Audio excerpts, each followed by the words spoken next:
O Senhor é bom. Quero louvar a Deus pela vida da juventude. É a quarta conferência de jovens. Acho que a vez passada não pude estar. A Lucene me intimou a não faltar dessa. Pastor, não pode e tal, e vai. E então, hoje estou aqui. Estive alguns dias do evento na semana, outros não pude, mas eu acredito que já foi um grande sucesso. Sementes darão seu fruto na estação própria. Foram lançados no coração, na alma, e acredito que desta conferência os jovens vão sair decididos a não serem mais os mesmos, porque as palavras foram espada, né?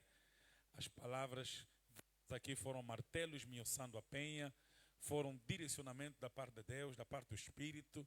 Acredito que jovens sairão deste evento convictos e convictos de que viver para Cristo, viver para Deus, direcionado por Deus, é a melhor escolha que podemos fazer. A nossa vida é muito breve e não adianta nós viver de qualquer maneira, né? Temos uma maneira definida por Deus para viver.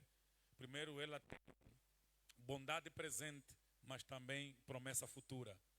Há pessoas que vivem vidas que lhes dá um certo ânimo aqui, mas é de grande perdição, é de grande tristeza. É como uma bebedeira profunda na noite, que a ressaca te faz lembrar que não foi tão bom assim, né? Então eu penso que a vida é igualmente assim para aqueles que vivem sem direção. Elas vivem, elas se animam, elas entram em euforia, mas depois a alma ressaca, né? A alma ressente que esta não é a maneira que devíamos viver, definida por Deus. Então aquela tristeza que vem depois, aquela reflexão após uma falta, uma falha, um erro, uma queda, é certamente um alarme da própria alma, dizendo que este não é o caminho que Deus definiu. Mas aqueles que escolherem a direção de Deus, movendo-se pela fé, certamente colherão frutos muito melhores, frutos muito maiores. A alegria será indizível, a paz será tremenda, vai envelhecer com poucos traumas. Quando morrer, tem garantia de vida depois da morte, porque Jesus disse: aqueles que creem em mim, ainda que morram, viverão. Então eu incentivo os jovens a viver como jovens de Deus, amém? Como jovens de Deus. Você sabia, Jesus foi criança, né? Como criança, então, temos dele o exemplo dos pais. Os pais cuidaram dele, guardaram ele, registraram ele, fugiram com ele da perseguição. Então Jesus foi criança. Conhecemos Jesus adolescente, ele aprendendo no meio dos doutores, conhecendo, fazendo perguntas, respondendo a perguntas. Então, do Jesus adolescente, podemos colher lições interessantes para os adolescentes. Em vez de se perderem nas brincadeiras, se perca no conhecimento. Sente com os adultos, aprenda tudo o que precisas para a vida. Mas nós não temos, vou pular, um Jesus velho, não temos um Jesus idoso. Temos o Jesus jovem, um Jesus intenso, um Jesus dedicado ao trabalho, um Jesus experimentado em tudo, passou por perseguição, aflição, né? Então, nós, se formos olhar para a imagem do Jesus morto e ressurreto, é um Jesus jovem. Então, amados, ser jovem não é necessariamente ser como os que se drogam, os que bebem, os que curtem a vida. Ser jovem é ser como Jesus. Amém? Esse Jesus jovem. E, como jovem Jesus, precisamos aprender que ser jovem não é necessariamente ser louco. Ser jovem não é necessariamente ser, né, aluado, se perder na bebedeira, no fumo. Ser jovem pode ser justo, ser puro, ser alinhado, ser prudente. Então, com o jovem Jesus podemos aprender tudo isso.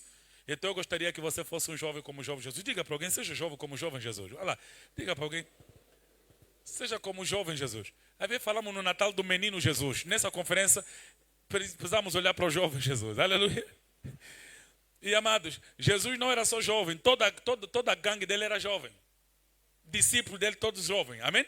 Jovens, adolescentes, aí meninos, mas acabaram escolhendo ser dirigidos por Deus e movidos pela fé. Amém. Então Deus abençoe o líder, né, Francisco, pela liderança na juventude, né? O Pinto, marido da Miriam. Deus abençoe o Bruno. Falei Francisco, muitos nem entenderam. Fica só já Bruno Milongueira, né? líder Lucene, Clive e toda a equipe de jovem, parabéns pelo evento, pela atividade. Eu acredito que nós estamos nos preparando. A quinta conferência vai ser brutal, porque o 10º aniversário também terá de ser.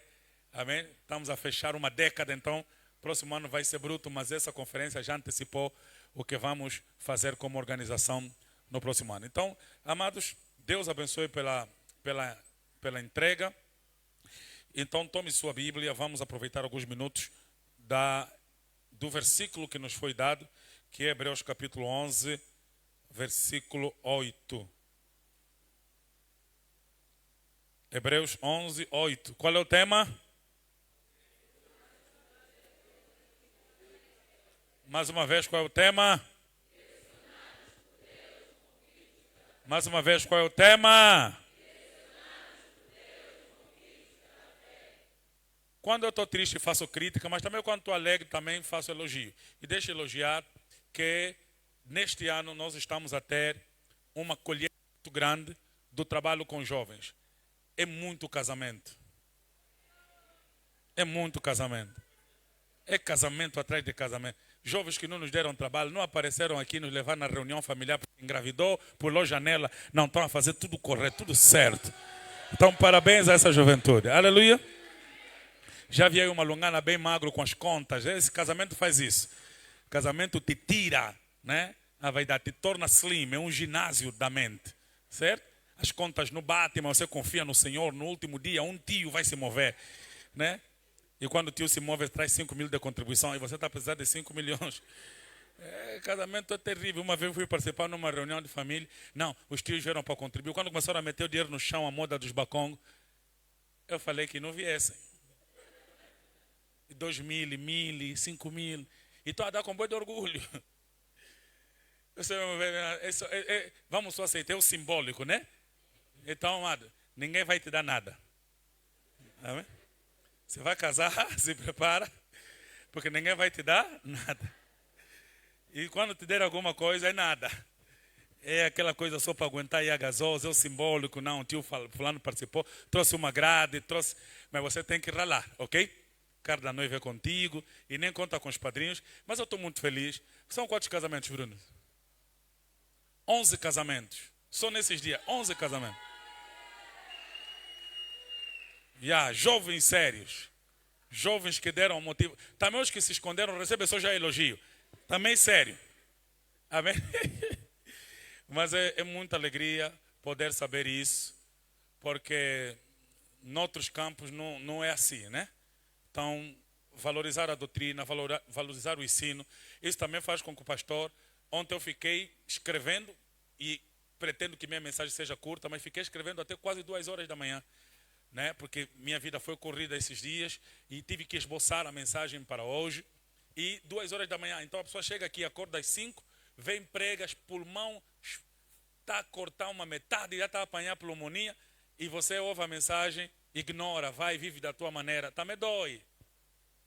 Mas quando a pessoa se mata, se prepara, perde sono, prega o evangelho, você me traz esse resultado, jovens aliados, casando-se, organizando a vida, também me alegra. Né? Quando o pulmão começa a doer, fala assim, se comporta só bem, deu certo. Teu trabalho funcionou, amém? Morra em paz, certo? Cumpriste tua missão. Então é uma alegria poder ver nossos jovens crescidos aos nossos pés, estudando, terminando a escola, nos trazendo diploma, certificado, 17 valores, 18 valores, 20 valores, estão a formar-se, estão a formar empresas.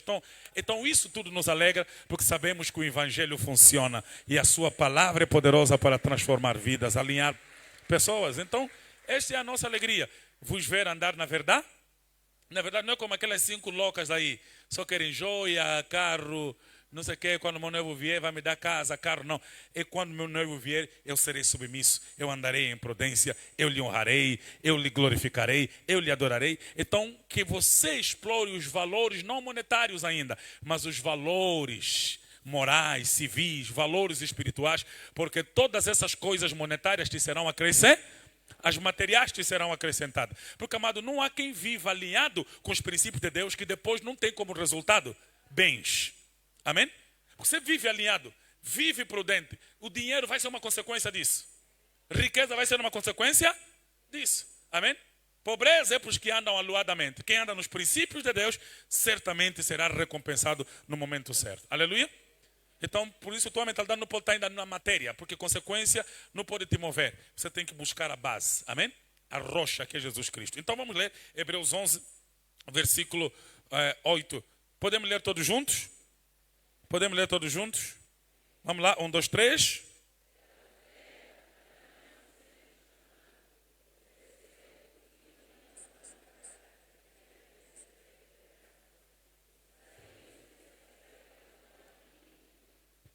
Pela fé, Abraão, quando chamado, obedeceu a fim de ir para um lugar que devia receber por herança. Partiu sem saber onde, partiu sem saber para onde ia. Pai, obrigado que o Senhor é Deus e hoje mais uma vez clamamos que o Senhor nos conceda a mesma fé que teve Abraão, que nós possamos responder ao teu chamado com obediência e que em tudo possamos ser alinhados à sua boa, perfeita e agradável vontade, no nome de Jesus. Amém. Amém. Tome seu assento, obrigado.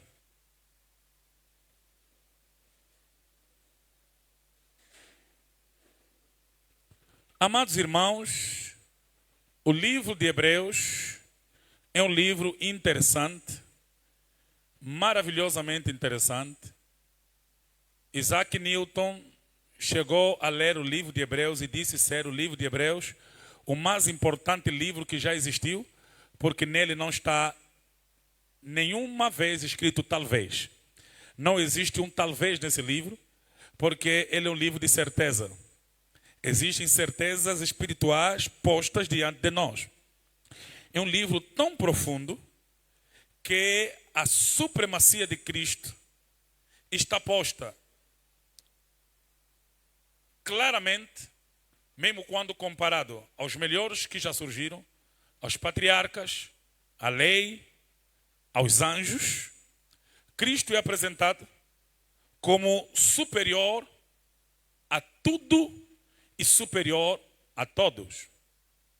O livro de Hebreus apresenta o sacrifício de Jesus como anulação ou até cumprimento de todos os sacrifícios que eram transitórios. E a expiação feita por Cristo como divina, única e final. Ela, ou este livro, é um livro profundamente eficaz. Não conhecemos o seu autor e muita gente tenta e diz que porque a mensagem ela é bíblica, ela é evangélica, provavelmente seja Paulo o autor deste livro. E muitos acabam acolhendo Paulo como autor desse livro, só que a estilística de quem escreve o livro de Hebreus difere muito da de Paulo. Enquanto Paulo é muito expositivo em seus outros livros, o livro de Hebreus é muito temático. Ela apresenta um tema e explora esse tema, apontando sempre para Jesus Cristo. Alguns então vão tentando, o mestre Apolo poderia ser o autor, outros poderia ser Barnabé, o autor desse livro. Mas como a Bíblia não diz quem é, então ficamos com esse livro na autoria do próprio Santo Espírito, usando certamente uma pena, terrena, um homem humano para escrever isso. E glórias a Deus que o autor não surge aqui, para que então não fiquemos presos a ele. Cristo é o centro desse livro. O capítulo 11 de Hebreus é o capítulo que trata da natureza da fé. O que a fé realmente é, o que a fé significa, o que a fé representa. Os que da fé viveram para nos ser exemplo a todos nós. Eu gosto de chamar o capítulo 11 do livro de Hebreus a biografia da fé. Ou ela é, na verdade, uma biografia da fé. É fé sendo apresentada como algo que vive, algo que viveu e algo que viverá em todos que o adotarem, em todos que o ator e consumador da fé produzir nelas essa fé. O capítulo 11 de Hebreus, como eu gosto de chamar a biografia da fé, é uma apresentação da fé. Todo mundo que passa aqui passa, mas a fé permanece. Ela começa dizendo, ora, a fé é a certeza das coisas que se esperam e a convicção dos fatos que se não veem. Pela fé, os antigos obtiveram bom testemunho. Pela fé, entendemos que foi o universo formado pela palavra de Deus, de maneira que o visível veio a existir das coisas. Então, aí você vai ver fé. Aí surge, né, a criação da terra. E sabemos que a terra foi criada como foi criada pela fé. Aí surge o primeiro homem que ofereceu sacrifício e foi morto pela fé, Abel, ok? Aí vai surgindo Enoque, vai surgindo, né, homens que agradaram a Deus pela fé, e dizendo então que sem fé é impossível agradar a Deus e que ela é fonte de galardão. A fé surge não só naqueles Enoques que andaram com Deus, sua geração de filho, pode incluir nisso Matusalém e todos os outros. Aí surge Noé, que pela fé foi divinamente inspirado a construir a arca. Quando sai de Noé, entra para os patriarcas, apontando então Abraão como aquele que seria chamado pai da fé, que acaba dedicando a Abraão vários versículos para apontar que este pai da fé era, na verdade, um grande homem de fé. E dentre esses versículos investidos em Abraão, o versículo 8 que lemos é o primeiro. E aí trata de envolver Abraão. Dentro da fé de Abraão acaba estando então presente seus filhos, Isaac, Jacó, acabam entrando dentro desse rolo da mesma fé de Abraão. Aí surge a fé relacionada com os profetas, incluindo Moisés, ou começando com Moisés. Aí vai, essa fé continua e acaba trazendo muitos outros que acabaram sendo mortos, castigados, presos por causa da fé. Sempre que eu leio Hebreus 11, eu preciso dividir esta fé em duas manifestações dela. Primeiro, quando olhamos para o capítulo 11 de Hebreus, precisamos entender que nela tem dois grupos da fé. Primeiro, os que honraram a fé. Segundo, os que foram honrados pela fé. Ou, ao lermos esse texto, o capítulo 11 de Hebreus, precisa ficar claro que nela estão pessoas que, por terem fé, a fé lhes honrou. Por terem fé, creram de tal maneira que isso lhes foi imputado por justiça, acabaram tendo benefícios da fé. Abraão acabou tendo filho pela fé. Aí então começamos a ver que a fé beneficia quem a tem. Tem fé, será galardoado, não só no futuro, nessa vida. Pela fé ele vai obter vitórias, pela fé ele vai obter bênção, pela fé ele vai alcançar metas, pela fé ele vai cumprir propósitos. Então a fé tem seus benefícios terrenos, seus benefícios ainda que passageiros e transitórios, mas traz benefícios. Só que o capítulo 11 de Hebreus termina com um grupo de homens e mulheres que pela fé foram mortos, foram lançados na boca dos leões, foram colocados em covas, sofreram e muito, acabaram morrendo alegres, mas pela fé. Então a fé não tem apenas homens que são honrados por tê-la, mas também tem homens por telas vão sofrer consequências de a ter. Então temos aqui homens que honram a fé, mas também tem homens que foram honrados pela fé. Deixa eu dar um exemplo para os irmãos entenderem.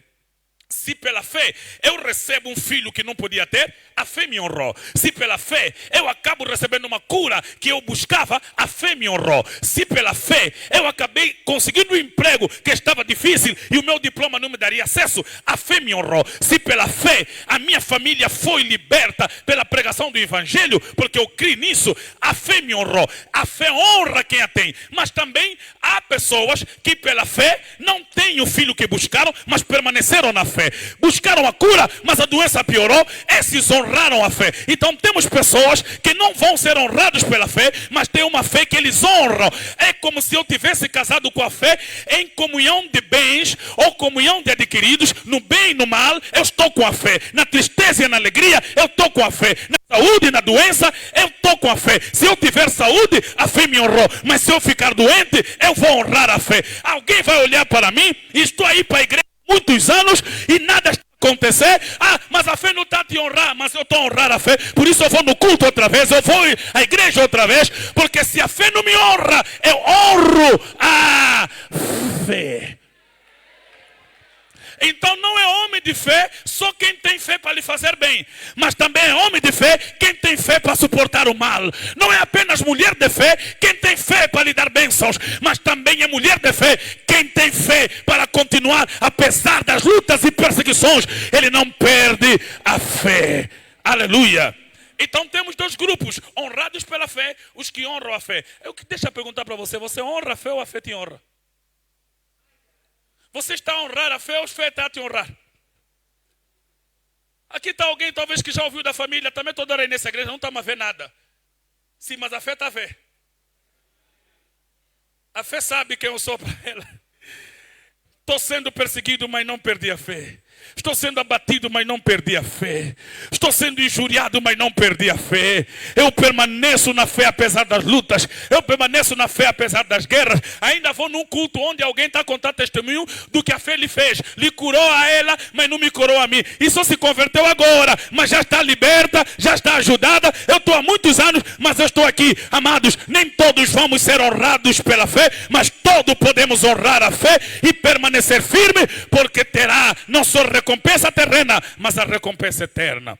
Aí é que nós hoje precisamos entender que algumas de vocês vão casar e foram honrados pela fé, mas outras mesmo estão a atingir 40 anos, o noivo não está vindo, mas estão a honrar a fé, não estão a perder a linha, não estão a sair da linha, não estão a perder a comunhão, não estão a perder a santidade. Eles estão ali, a idade está avançada, a família está pressionada, mas da fé não vou largar, a fé não vou sair. Eu permaneço obediente ao Senhor que me separou, que me chamou, que me ungiu. Eu vou guardar a fé até ao fim. Será que alguém honra a fé aqui? Será que temos um jovem que honra a fé? Aleluia!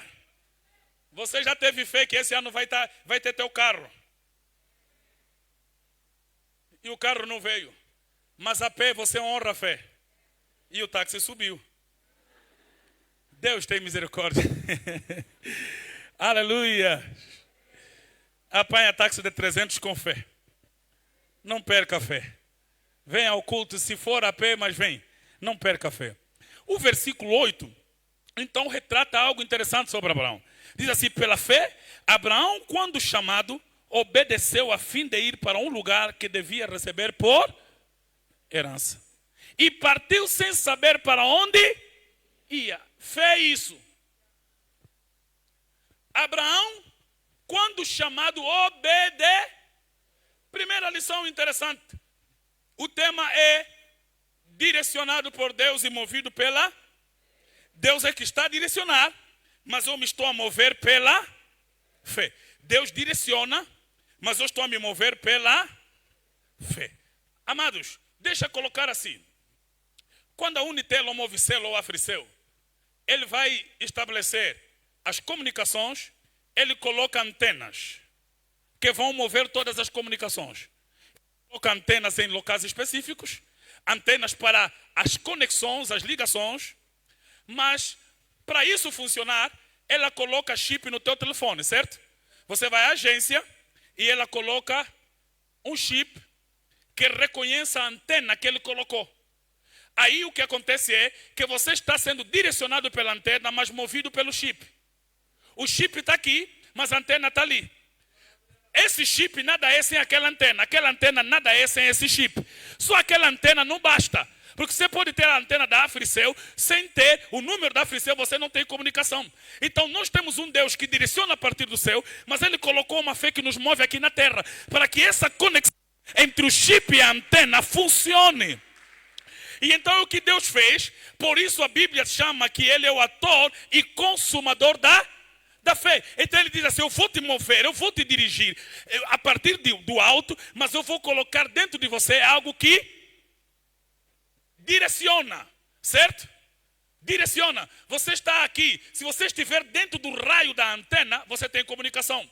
Você for para uma província, aonde a antena da Movicel não está, não importa se você tem número da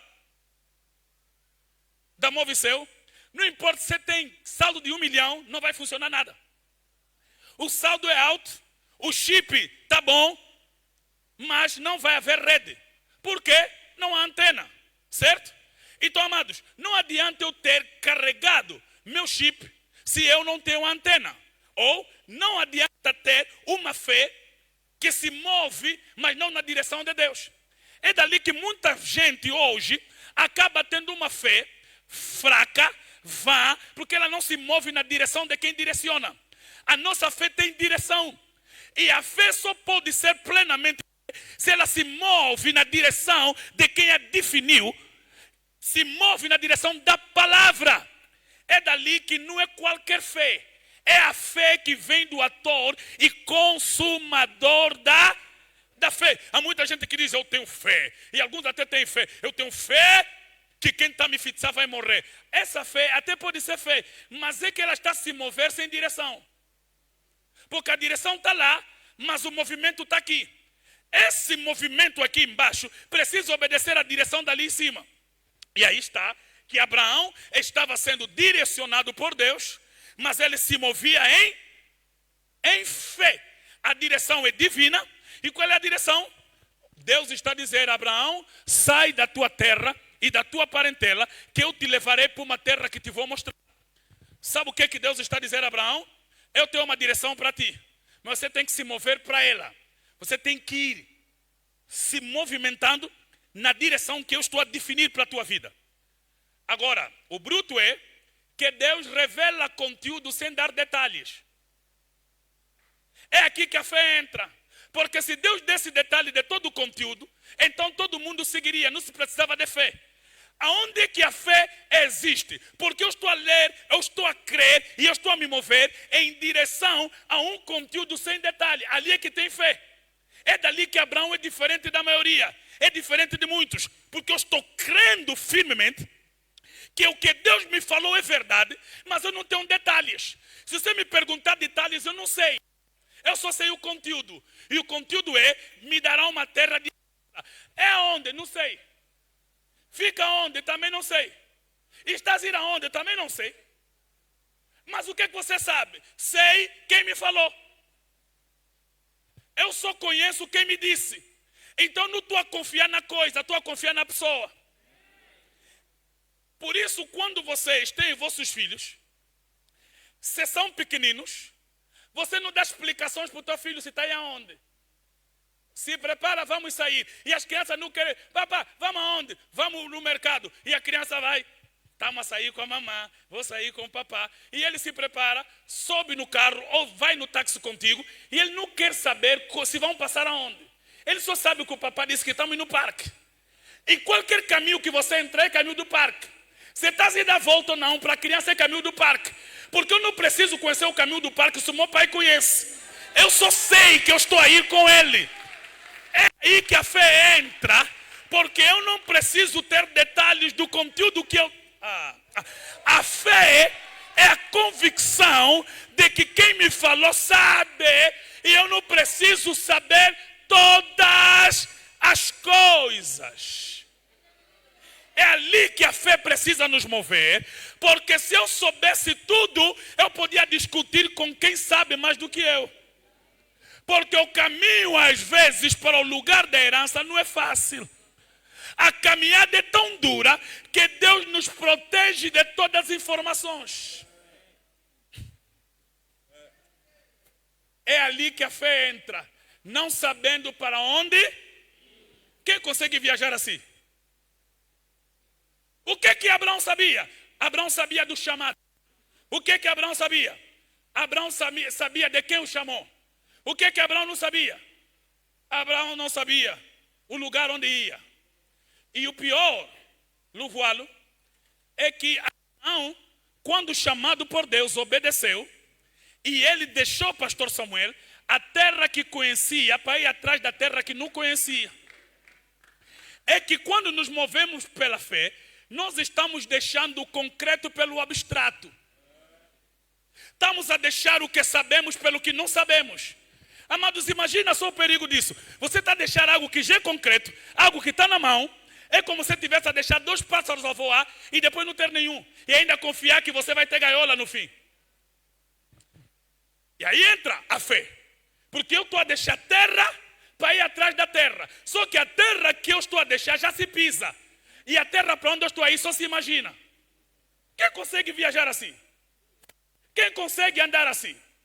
Só que infelizmente, nós os cristãos de hoje acabamos sendo lógico demais para não mais ter fé. Abandonamos a lógica da fé e deixamos de confiar. E infelizmente, não deixamos só de confiar, passamos a confiar em outras coisas. colocamos no lugar da fé outras convicções.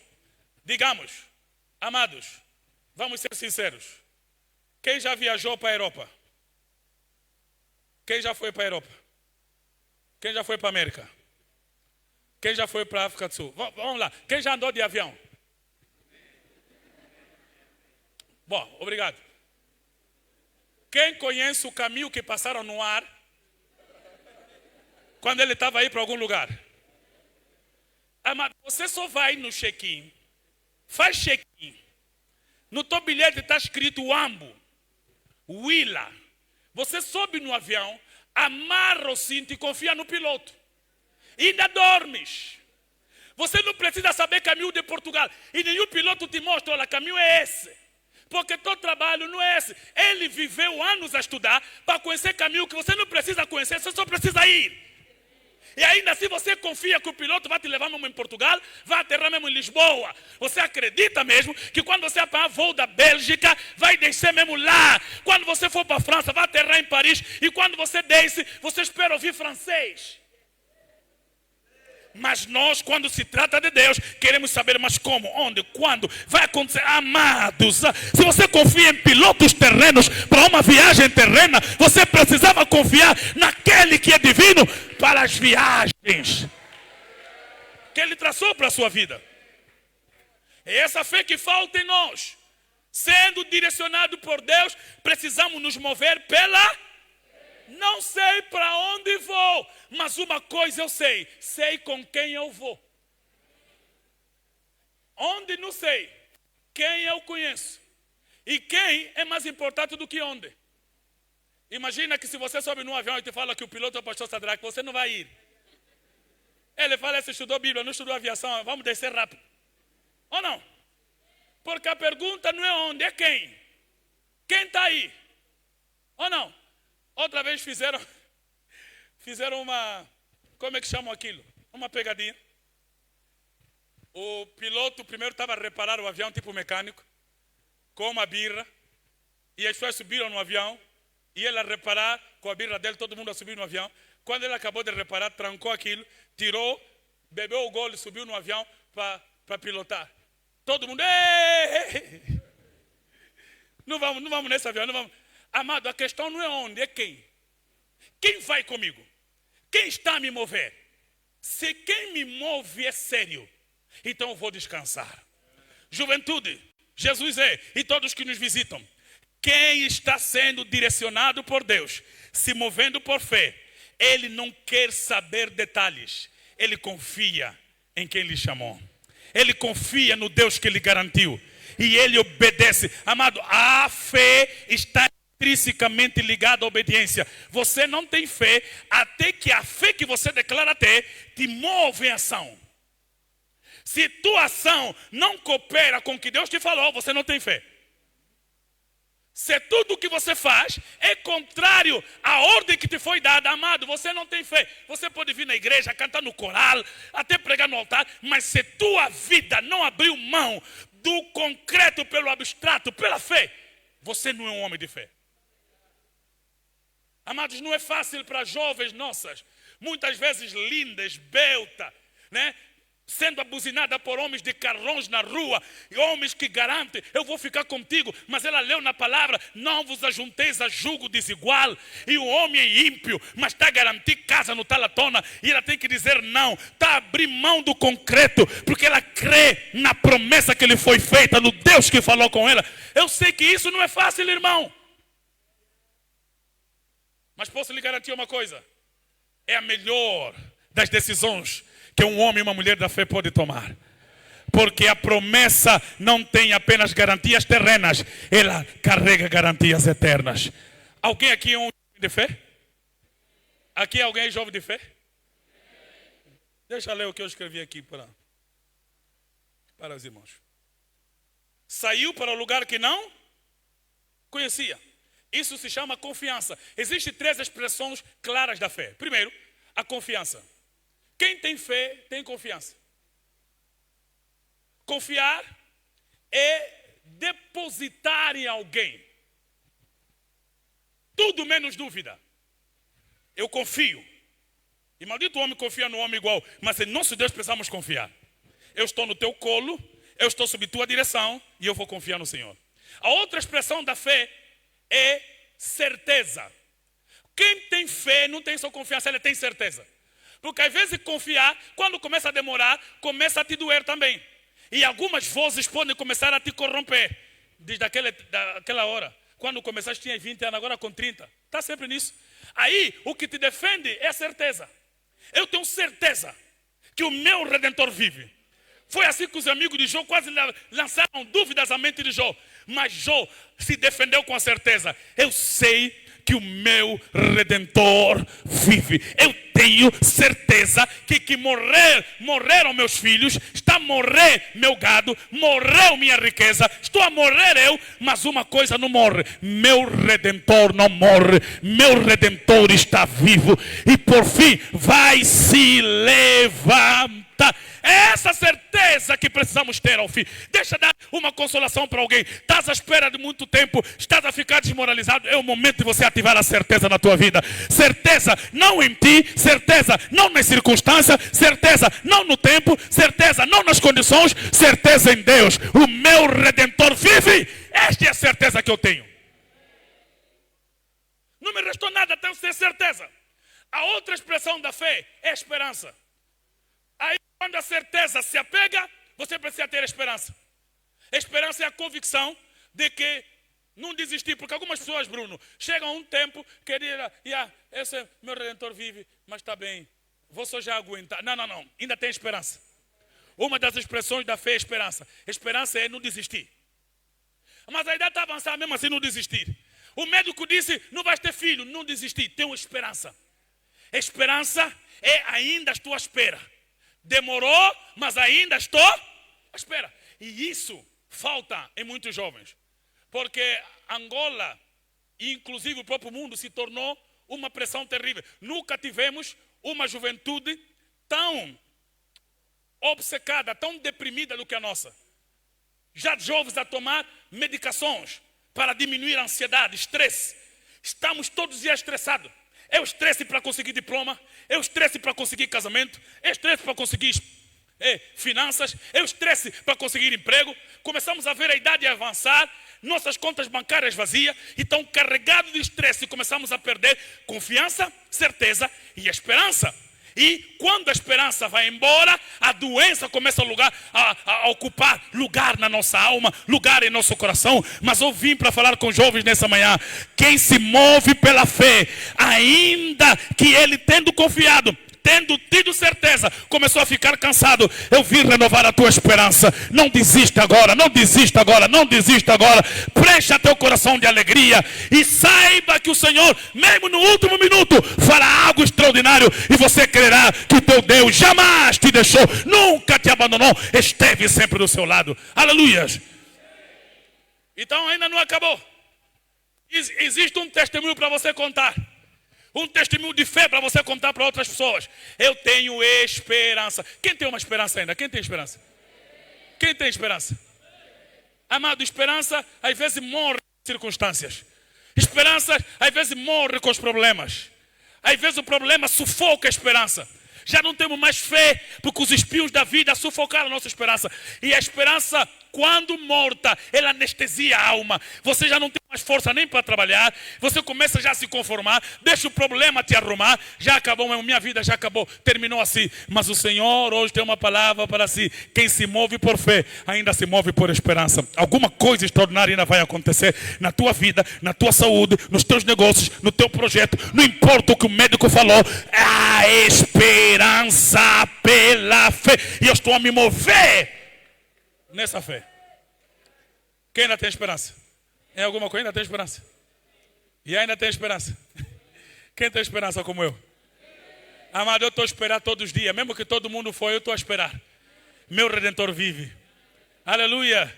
Eu confio nele, ele virá, ele fará. Não sei, já não me lembro do filme. Teve um filme, acho que é Van Damme ou qualquer coisa, que ele vai para o estádio assistir jogo e deixa o filho sentar na cadeira, disse assim, não saia daqui até o papá vir. Aconteceu uma confusão no campo começou a fogo, a criança, todo mundo fugiu, ele estava ali. Só na certeza do que o pai lhe falou. Não sai daqui até o papai voltar. O campo para pegar fogo, a criança não correu. Todo mundo correu do campo, a criança ficou ali. E aconteceu o quê? O pai... Ok? Correu. Talvez se ele corresse podia ser atropelado pela população do estádio. Podia ter se perdido os pais. Mas ele ali tudo a pegar fogo. Ele a tremer de medo. Mas ele só ficava na confiança, na certeza e na esperança. Não sai daqui porque o papai vai voltar para te pegar. Amados, se um pai do filme, num programa feito, escrito em Hollywood, acabam chegando nessa conclusão, eu vim pela palavra de Deus te dizer, o Senhor te diz, aquieta-te, tem bom ânimo, eu sou contigo. Aleluia! Aqueles que confiam no Senhor serão como o Monte Sião que não se abala, mas permanece para... Eu ainda tenho esperança. Aleluia! Amado, vai!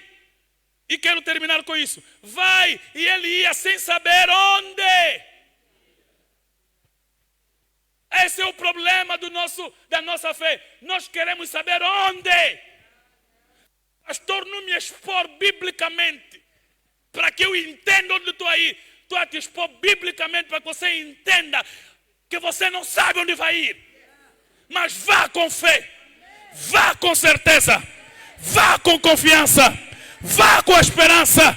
Não perca a alegria. Vá louvando ao Senhor, vá dando louvor. Essa é a exposição, não vai saber. E como homens da fé, acabaram não querendo andar às escuras, deram mais lugar ao coach que te explica onde estás a ir. 7 passos. 3 maneiras de entender teu propósito. As 10 formas. Você quer entender detalhes. Você quer ter confiança. Você quer ter controle em tuas mãos. O que a fé faz é, deixa o chip na tua mão, mas a antena está lá. Em outra palavra, nem todo o controle está contigo. Deus está no controle. Você está sendo controlado por Ele. Eu me movo em fé. Nem mesmo Moisés, quando fez a caminhada, sabia como seria. Mas ele foi. Não sabia do tempo. Mas ficaram 40 anos caminhando no deserto. Deus é fiel. O que Ele falou, Ele vai cumprir. Agora, Luvalo, me ajuda aqui. Ele está a ir com Deus, sem saber onde ia. É que Deus não revela no princípio o que vai revelando no meio. Deus está revelando no caminho, o caminho. Ele no princípio só te disse, deixa o teu, que eu te levo para o meu. Só que à medida que eu te levo para o meu, você tem que ir indo deixando o teu. Abraão primeiro deixou terra dele, deixou os pais dele, deixou a parentela dele, só que muita coisa Abraão tinha que deixar no caminho. Depois deixou o nome dele, não serás mais Abraão, mas Abraão. Começou a deixar as dúvidas dele, lá no meio deixou a esterilidade dele, ele foi deixando muitas coisas. Por que Deus não nos fala tudo? Porque mesmo quando deixamos tudo, ainda não deixamos tudo, nós vamos deixando, à medida que caminhamos com Ele, é dali que nós temos o que chamamos de a doutrina da justificação, e ali entra a doutrina da santificação, e a doutrina da glorificação. Os reformadores diziam, nós fomos salvos, estamos sendo salvos e seremos salvos. O que isso significa, pastor? Se eu já fui salvo, como é que eu estou sendo salvo? Aí então explicavam os mestres, eu fui salvo pela justificação. O que é justificação? Justificação é o processo pelo qual, na simplicidade, Deus te tira do mundo. Ele te declara justo. Justificação é a doutrina pelo qual Deus te declara justo. Não é que você se torna justo, mas Ele te declara justo. Mas como é que Ele me declara justo se eu não sou justo? Porque Ele aplica em mim a justiça do Filho dEle. Ele pega no teu pecado, aplica a Jesus, e pega na justiça de Jesus, aplica em você. Agora você é justo pela aplicação da justiça de Jesus, e você é declarado justo. Só que como te declararam justo, mas você não é tão justo assim. Você tem que caminhar na doutrina da santificação, onde agora precisam tirar o mundo de você. primeiro, na justificação, te tiram do mundo. Na santificação, tiram o mundo de você. E você caminha. Fofoca sai no caminho. Mentira sai no caminho. Engano sai no caminho. Prostituição sai no caminho. As amizades, as coboiadas saem do caminho. A vida de rafeiro, de rafeira sai no caminho. Você caminha com Cristo. Começa a abandonar maus hábitos. Começa a abandonar os erros. Começa a abandonar a tradição. Você está sendo santificado no caminho. Um dia você vai ser glorificado. Aí, na justificação, te tiram do mundo. Na santificação, tiram o mundo de você. Mas na glorificação, transformam o teu corpo para viver num novo mundo, com uma nova vida, onde não existe nem pecado dentro, nem pecado fora, onde você está diante da glória inefável, da luz do eterno Deus. Aí você está completo. Mas enquanto não estamos completos, eu estou a caminhar, eu estou a aprender. Uma pregação, outra pregação, um ensino, outro ensino, começo a ficar melhor. Começo a trabalhar no meu caráter. Agora imagina se te falassem tudo no início. Você não iria nem gravar tudo. O próprio Jesus, quando andou com o discípulo, disse: eu tenho muito o que vos dizer, mas não posso vos dizer agora, porque vocês não vão suportar. Mas quando vier aquele Espírito. Então quando Deus te separa, Ele te revela o conteúdo, não te revela os detalhes. Deus algumas vezes te conta das vitórias que você vai ter, mas não te conta da luta que você vai precisar no caminho da vitória. Então você se empolga com vitória, mas não sabe das lutas. Então ele não te conta a luta para você não ficar assustado. Ele te fala: minha filha, vencerás, te darei vitória, eu te exaltarei, eu farei de ti uma grande mulher. Só que a grande mulher vai passar por esmagamento, serás pisoteada, vai passar na roda do oleiro, vão arrancar as pedrinhas da vaidade, vai sofrer, vai chorar, mas você não pode ficar preso ao choro do caminho, porque quem te prometeu no princípio te disse que lá no fim você terá vitória. Então Deus está a te esmagar no caminho. Então Ele não precisa revelar esses detalhes, porque Ele te disse no conteúdo: te darei uma terra por herança. Abraão está a caminhar com Deus e começa a entender qual é a terra da herança. Me seguem aqui, me seguem. Abraão está a andar com Deus e ele chega num sítio.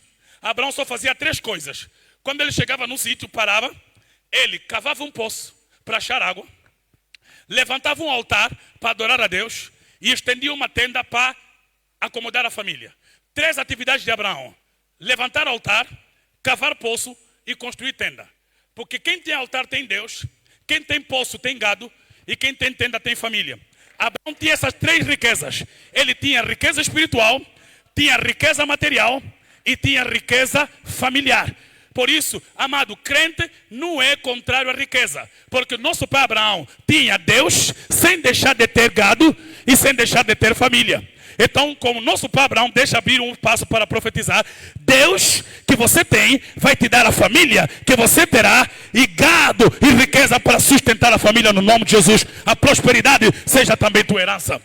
Abraão levantava altar, cavava poço e estendia a tenda. Enquanto altar sobe para cima, poço vai para baixo, a tenda fica no centro. O equilíbrio é a família. Tem a família. Então, Abraão caminhava com Deus. Indo para onde? Para a terra que o Senhor lhe dá como herança. Olha só esse caminho, olha esse caminho. Estamos a caminhar. Chega aqui, Abraão, poço, altar, tenda. Vamos mais aqui. Altar, poço, tenda. Vamos mais. Altar, poço. Abraão só está a andar. Entrou no Egito, lá no Egito, levantou o altar a Deus. Deus apareceu ao próprio rei, lhe deram gado e enriqueceu a família. Saiu de lá, até conservas. Abraão, quem és tu? Eu sou um hebreu. Estás vindo de onde? Lá da minha terra de Mesopotâmia. Estás indo para onde? Não sei. Estou indo para a terra que o Senhor me dá por herança. E Abraão vai. Quem está a me seguir? Quem está a me seguir? Está indo para onde, Abraão? Para a terra. Qual terra? Quem está a me levar que sabe onde? Onde ele chega, levanta o altar, cava poço, estende tenda. Abraão nesse processo está a ficar velho. Nasce o filho, Isaac. Papai está me aonde? Para a terra. Quem está a nos levar? O Deus que te pediu lá no altar, que você disse que proverá. É que está. Abraão envelheceu. Abraão tem que morrer. Pega agora no filho Isaac. Ele fala, Isaac, tu vais onde tu vas nos levar? Para onde? Para a terra. Fica onde? Não sei. Você vai. E Abraão foi fazendo o quê? Peregrinando. Peregrinando na terra. Aquilo é isso. Peregrinando. Isaac continua a peregrinação do pai. Continuou. Isaac. Quem quer ser Isaac? Não, só você fica Isaac você. Isaac, agora Jacó. Jacó. Isaac também envelhece. Agora Isaac está a andar com Jacó, Isaú, seus filhos. Também morre e envelhece. Jacó continua com a peregrinação. Vamos imaginar. Agora Abraão, Isaac, Jacó. Estão na peregrinação. Peregrinação. Jacó também envelhece. José está no Egito. Manda levar o filho. Aí quando ele vai morrer, vão enterrar os três juntos na terra da peregrinação. A única terra que Abraão comprou com seu dinheiro foi para construir cemitério. Todas as outras terras, ele só foi levantando o altar, cavando o poço, construindo tenda. Aí estão Abraão, Isaac e Jacó. Deus de Abraão, de Isaac e de Jacó. Ele começou com Abraão e Deus dizia a Isaac, como fui com teu pai, serei contigo. Isaac morreu.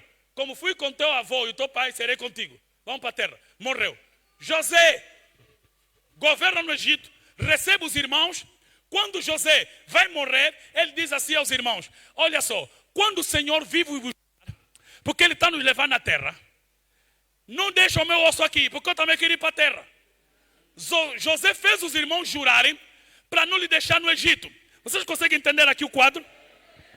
Eles agora estão no Egito, a viver há muitos anos. José diz assim, vocês e meus irmãos jurem que não vão me deixar aqui no Egito. Por que José fez isso? Porque José nunca foi ao Egito. José lhe levaram. Ele nunca foi lá assim com vontade própria. Ele não foi movido pela fé. Ele foi amarrado e vendido pelos irmãos e levado à força como mercadoria para o Egito. Só que ele foi levado como mercadoria onde ele seria um mercador. Foi levado como negócio onde ele seria um negociante. Ele depois que negocia o trigo todo do Egito, agora governa, diz aos irmãos, me jurem, como vocês que me trouxeram aqui, me levem também.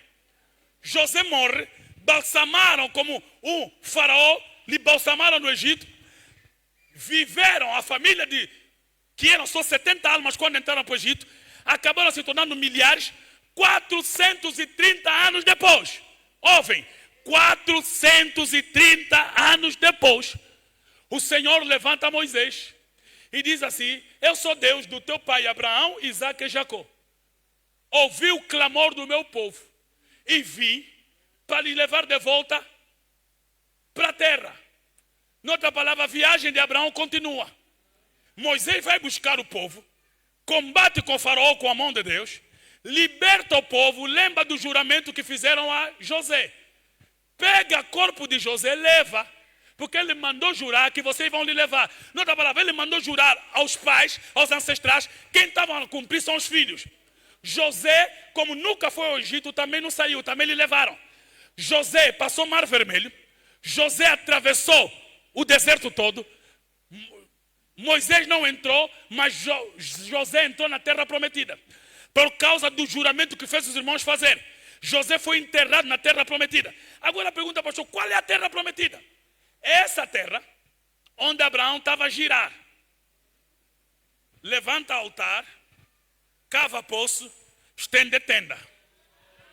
Levanta altar, estende poço. Alguém vai dizer, mas eles foram na terra dos cananeus. Não, os cananeus não sabiam que quando aquele estava peregrinando, estava a ocupar. Onde pisar a planta do vosso pé, aquele lugar vos é dado por herança. Enquanto ele caminhava, ocupava. Enquanto caminhava, ocupava. Enquanto caminhava, ocupava. Ele estava a fazer ocupação da terra a cada caminho. Amados, há coisa que você está a fazer hoje que você está a pensar que é perda. Se Deus é que está a andar contigo, Ele está a investir em coisas que você não tem ideia. Oh, aleluia, aleluia, aleluia. Deus, quando garante uma promessa em nossas vidas, ele vai além do que os nossos olhos podem ver, além do que a nossa mente pode imaginar, porque Deus é tão profundo que quando chamou Abraão, ele não estava só a chamar Abraão, ele estava a chamar todos que viriam de Abraão. Quando ele falou com Abraão, ele já estava a falar com Isaac que estava na lomba, já estava a falar com Jacó que estava na lomba de Isaac, já estava com José, já estava falando com Moisés, e pior, já estava falando contigo que estava na fé de Abraão, já estava falando comigo, já estava falando conosco. Essa herança na matéria era para Isaac, para Jacó. Essa herança no espírito era para ti e para mim. Agora vamos. Deixa eu terminar com isso. Está aí para onde? Para a terra. Onde é que fica a terra? Não sei. Estamos indo para onde? Para a terra. Onde é que fica a terra? Não sei. Abraão foi, morreu. Isaac, morreu. Jacó, morreu. Ninguém chegou na terra. José, morreu. Moisés, morreu. Josué, morreu. Entraram para uma terra e depois deram conta que a viagem continua. Entram na terra, as brigas continuam. Veio o tempo dos juízes.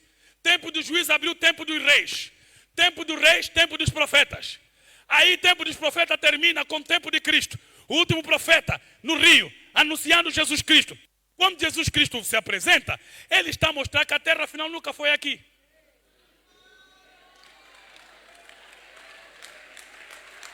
A terra nunca foi terrena. A terra sempre foi espiritual. Quando Deus te garante algo, Ele está te garantindo além do que você pode imaginar. A terra era apenas a metáfora do espírito.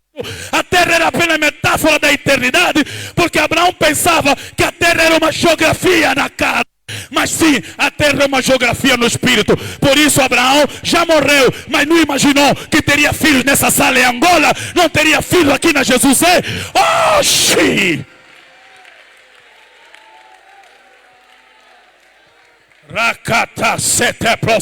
Então quero dizer para você, não fica com inveja de que lhe deram carro. Quando Deus está te prometendo carro, é para além de carro, é para além de casa, é para além da... Deus está te prometendo algo que vai além de ti. Deus está te garantindo algo que vai além de ti. Minha filha, meu filho, se Deus está dizendo seja santa, minha filha, eu te abençoarei. Ele está te garantindo algo para além de você. É algo para os teus filhos, é algo para os teus netos, é algo para a tua geração. A partir de ti, Deus está levantando uma geração extraordinária no espírito, até para governar o país, para liderar comércio, negócio e para influenciar em fé.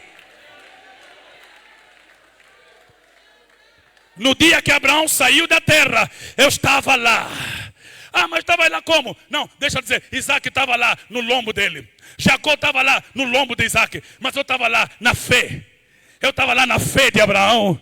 Por isso eu também estou a sair. Eu também estou a sair da amizade do mundo. Eu também estou a sair da carne. Eu também estou a sair do mundo. Eu também estou a sair das ofertas que Satanás dá. Eu também estou a sair de todas essas coisas. Amados, nós precisamos, se temos fé e se somos movidos por ela, abrir mão de muita coisa terrena para alcançarmos as espirituais. Amados, olha para Jesus. Jesus deixou o céu, deixou a glória do alto, encarnou, veio à terra e pregou o evangelho. Mas mesmo isso, Satanás quis lhe oferecer tudo isso. Disse, tudo isso te darei, se prostrado me adorares. Jesus tem certeza que ele não veio buscar tudo isso. Jesus veio buscar todos esses. E você não pode me dar tudo isso, se o meu objetivo é além de tudo isso. É acerca de todos esses. Porque existe no espírito algo mais importante do que a matéria. Matéria termina, carros avariam, casas apodrecem. Mas o que Deus tem para ti é para além do que os teus olhos podem ver, os teus ouvidos podem ouvir. E aleluia, aleluia, aleluia, Deus tem mais para a tua vida.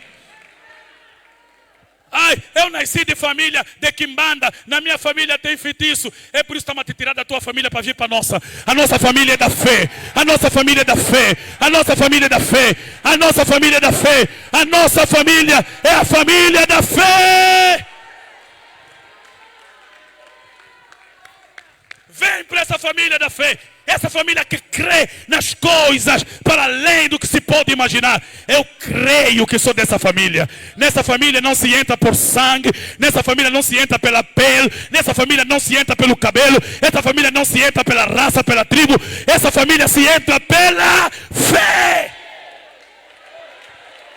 Se és da fé, és dessa família. Da família de Abraão, de Isaac e Jacó. És dessa família de homens e mulheres que influenciam o mundo, a terra. Amados, se você escolher a parte material da fé, você escolheu mal. Se você escolher a parte material da fé, você escolheu mal. Mas se você escolher a parte espiritual dela, você escolheu bem. E hoje, nesta manhã, eu vim dizer para você, você escolheu bem. Quando minha mãe aceitou a fé, era apenas uma jovem, lá do quilômetro 11. Uma viúva com 2 filhos, que era apenas uma católica não praticante, com um evangelista que ia insistentemente tentando levar para a igreja. E a minha mãe dizia, fala para dizer que eu não estou. Diga que eu não estou. Mas o evangelista insistiu. Aí, um dia, ela disse, eu vou só na igreja para me deixar em paz. Deixa só ir. Ela foi à igreja, nunca mais saiu. Ficou lá.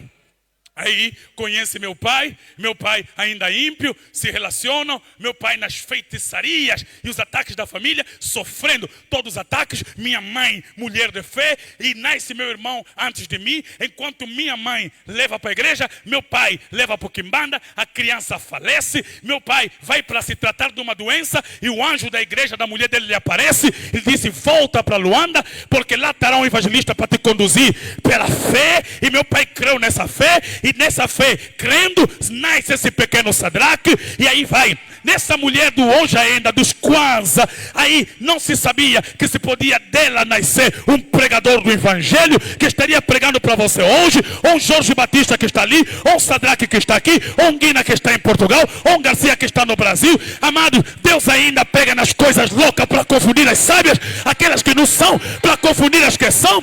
Não importa de que origem você é, de que família você veio, se junte à família da fé e seja transformado por ela no nome de Jesus.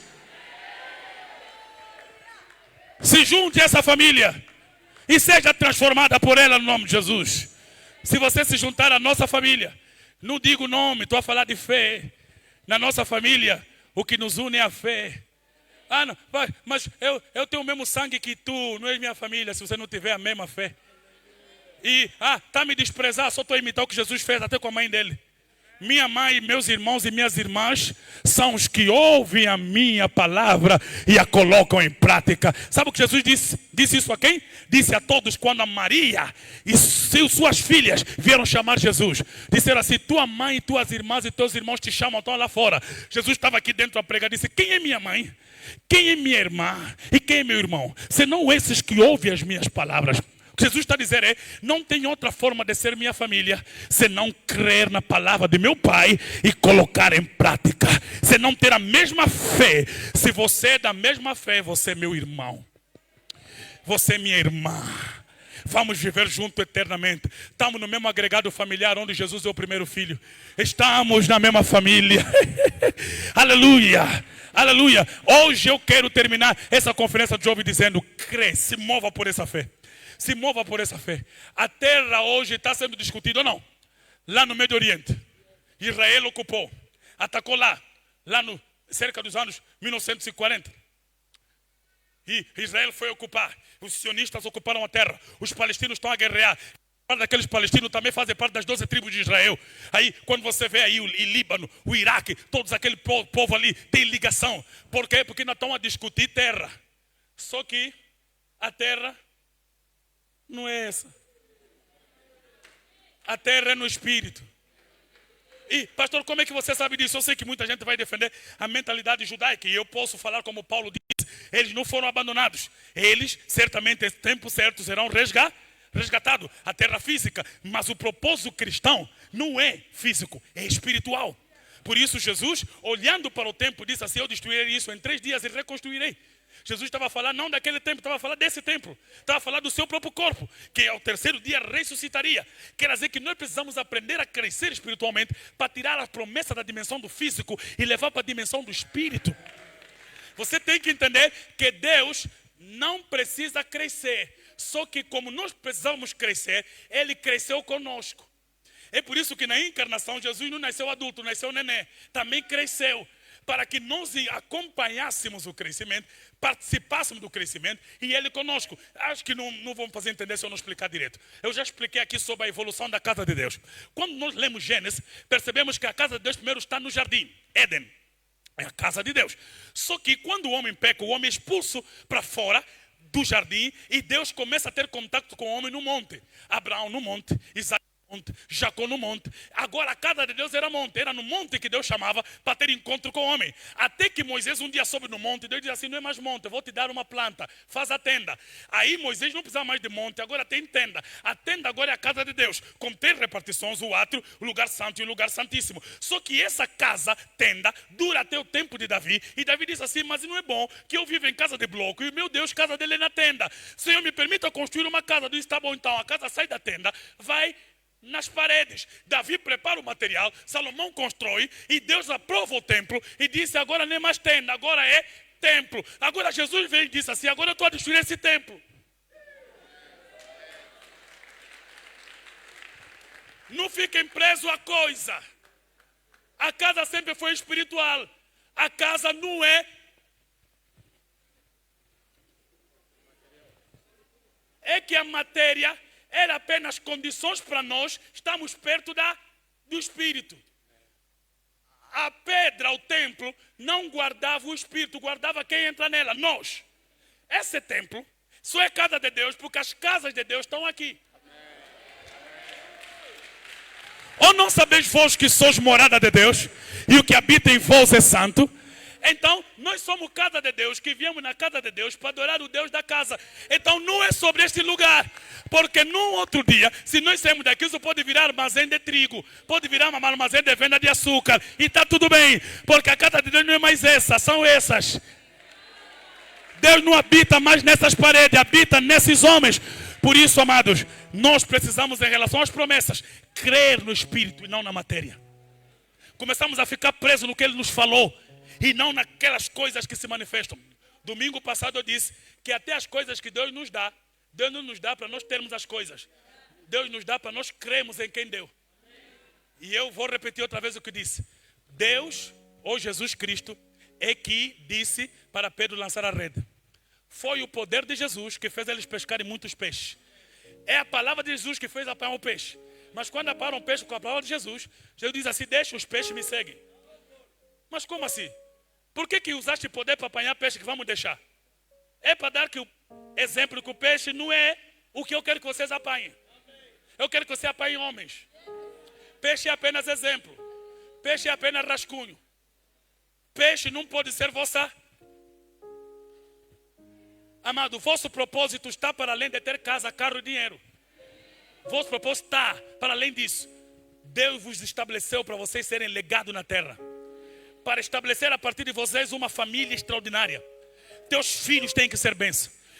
Teus filhos têm que ser bênção. Tua influência na família, na terra, mesmo depois de você ser glorioso. Amado, o evangelho precisa marcar. Não é sobre vir à igreja, não é sobre dar dízimo e oferta. Isso tudo passa.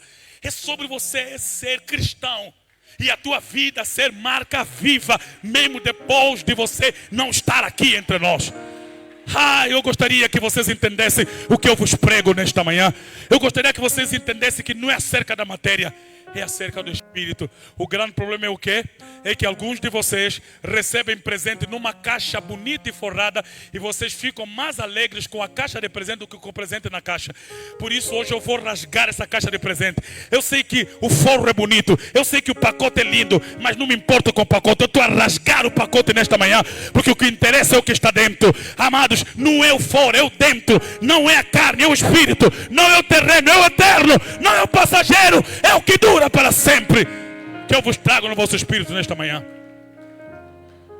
Por isso, jovem, não fiquem presos aos prazeres passageiros. Se prendam ao que vale a pena. Dediquem vossa vida a servir a Cristo. Você não está a perder nada perdendo o que os outros querem ganhar. Jesus disse, quem quiser ganhar, vai perder. Mas quem quiser perder, vai ganhar. Jovem, você não é menos jovem porque estás a imitar Jesus. Eu sei que tens amigas que vão rir de você. Porque você não está a seguir os caminhos delas. Não está a fazer tudo o que elas fazem. Não tem os papoites do arraso. Fica sem dinheiro algumas vezes, mesmo tendo o corpo bonito. Ai, não é sobre o corpo. Eu sei que Deus colocou essas curvas lindas em mim. Mas não é sobre esses corpos de fora. É sobre minha alma dentro. É sobre o que eu sou por dentro. Há mais curvas na minha alma do que nesse corpo. E isso eu dedico a Jesus Cristo, o Salvador da minha alma, o Salvador da vida. Hoje eu queria apelar para essa juventude, por favor, não se distraiam com Netflix, não se distraiam com TikTok, não se distraiam com Facebook. A nossa vida é breve, daqui a pouco vamos morrer. Daqui a 100 anos ninguém do que me ouve hoje estará vivo, nem eu mesmo que falo. Mas uma coisa estará viva: o nosso legado, a nossa história, o nosso testemunho. Aleluia, a maneira como nós vivemos, influenciamos. Rakataka sete pros sete levante pros. Yamonde adababe kaleo serietaris. Yamonde reclaste prom. Satanás não vai enganar nem na tua família, nem na tua geração, porque você está levantando em consciência de fé. Você é filho de Abraão pela fé. Você é da fé de Abraão. Você é uma mulher que crê para além do que se pode ver. Não é sobre a terra, não é sobre herança terrena, é sobre herança eterna. É sobre coisas para além do que podemos imaginar. É sobre coisas que não avariam como carro. Nós não guardamos nosso tesouro na terra, onde é ladrão que rouba e ferrugem que roe. Nós guardamos no céu. Não importa se você é órfão de pai e mãe, você será a mãe para filhos que não serão órfãos. Você será o pai para filhos que não serão órfãos. Você terá um legado novo na tua geração e na tua família. Deus está a te levantar. E esse legado não é legado financeiro apenas, não é legado material, é acima de tudo legado espiritual. Legado espiritual. O legado do evangelho, o legado da fé. Alguém está falando com Deus nesta manhã? Alguém está falando com Deus nesta manhã? Alguém está falando com Deus nesta manhã?